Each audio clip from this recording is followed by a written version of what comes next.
as the one that was dropped on Hiroshima.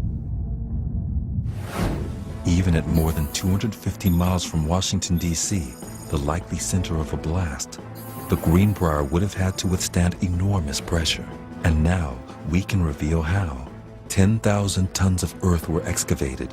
Then, 720 feet into the hillside, the two-story bunker was constructed. Made from reinforced concrete, it covered 112,000 square feet. A 50-foot layer of earth sat between the top of the bunker and the hotel above. Next, we investigate how the bunker was kept fully equipped, on alert, and totally secret for more than 3 decades until one journalist blew its cover and compromised it forever.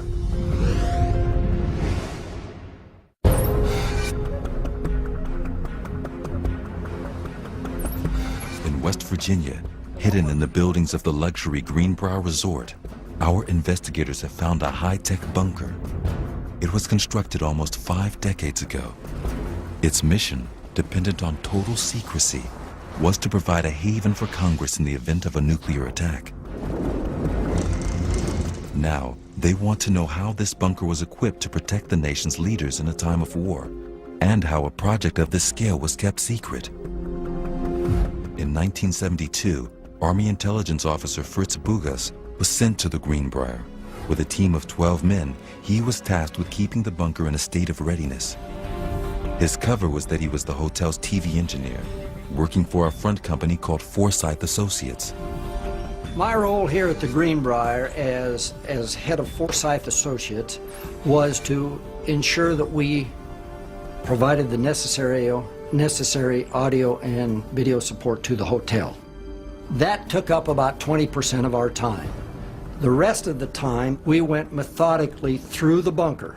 We ensured that everything was in an operational state.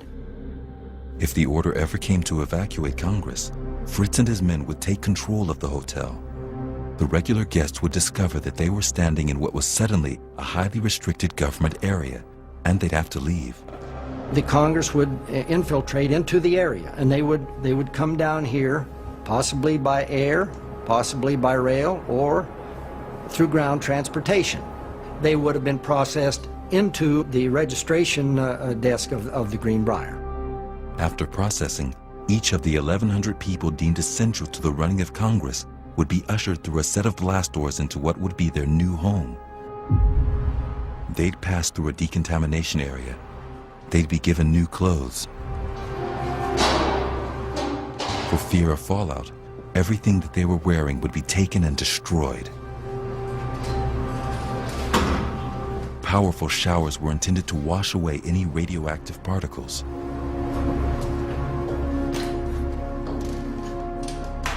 Cramped and confined, and if you can imagine, this would have been a congressperson's first introduction to the bunker. And once the last person had passed through this process, the blast doors would have been sealed. It was planned that they would stay sealed for 3 weeks. Structural engineer Chris Carroll talks with historian Bob Conti. He wants to see the systems that kept more than 1,000 people supplied with clean air. So what exactly was this used for? I mean, it just looks like a typical maintenance facility to me. Well, exactly. It's supposed to look like a typical maintenance facility. But in fact, this is where the air was brought into the bunker. So right through these vents here, the air would be sucked in. And from the structure to the bunker proper is about 100 yards. And it's connected by a large underground, well, it's a pipe, a big culvert. Okay, so this was actually the true lifeline to the bunker itself. Exactly. Without this, the bunker wouldn't function. To do its job and keep the people inside safe, these bunkers had to suck in and filter 80,000 liters of air an hour, 24 hours a day for 3 weeks.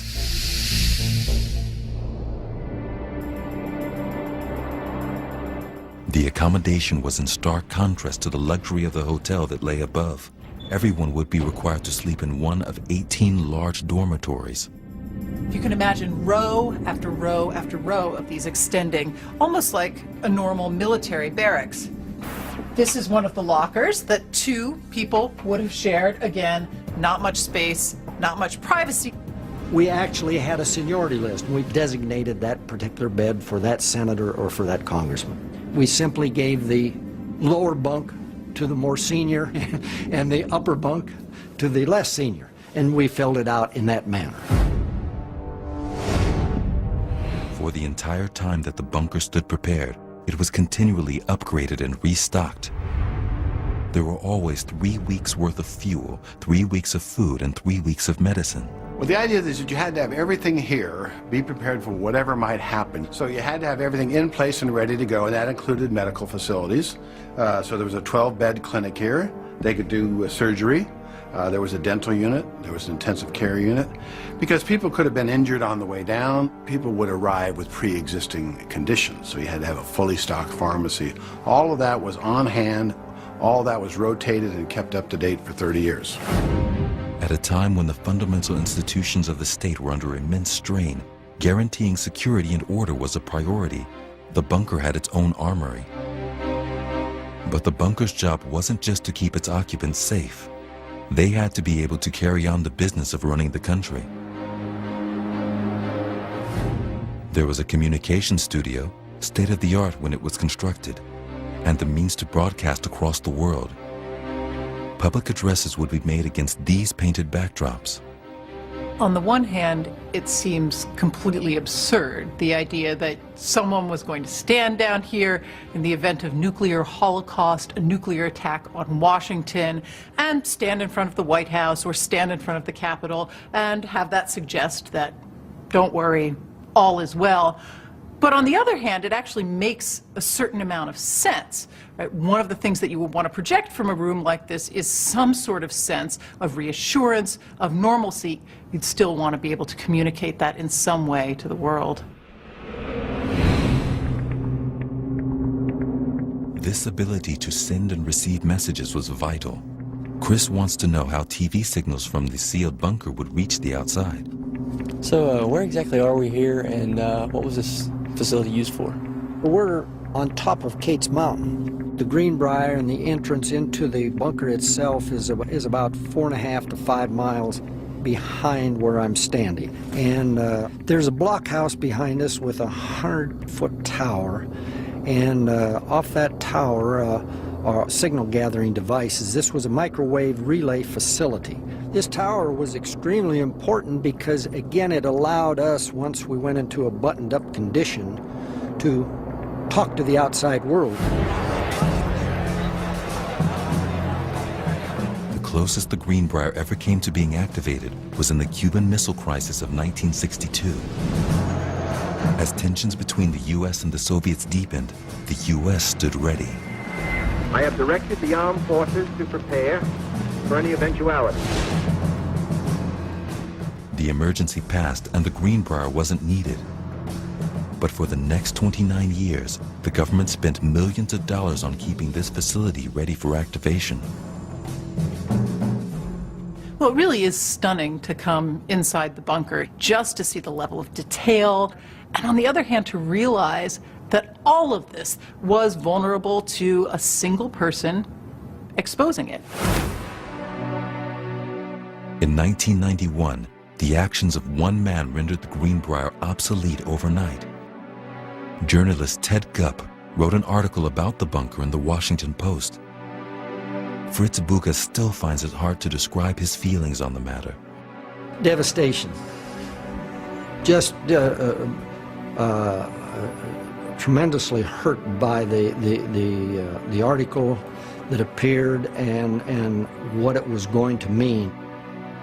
It was determined that the Congress felt that this facility was no longer suitable for any sort of relocation thinking on their part. When the story got out, the government had no choice but to deactivate the bunker. It was stripped of all its equipment. Now, nearly 2 decades later, we can recreate what it looked like on completion in 1961.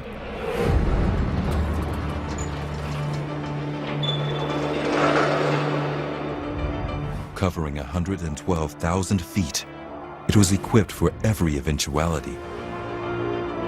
Its kitchen had a 60-day stockpile of provisions for 1,100 people. There were 18 dormitories, each sleeping 60 individuals.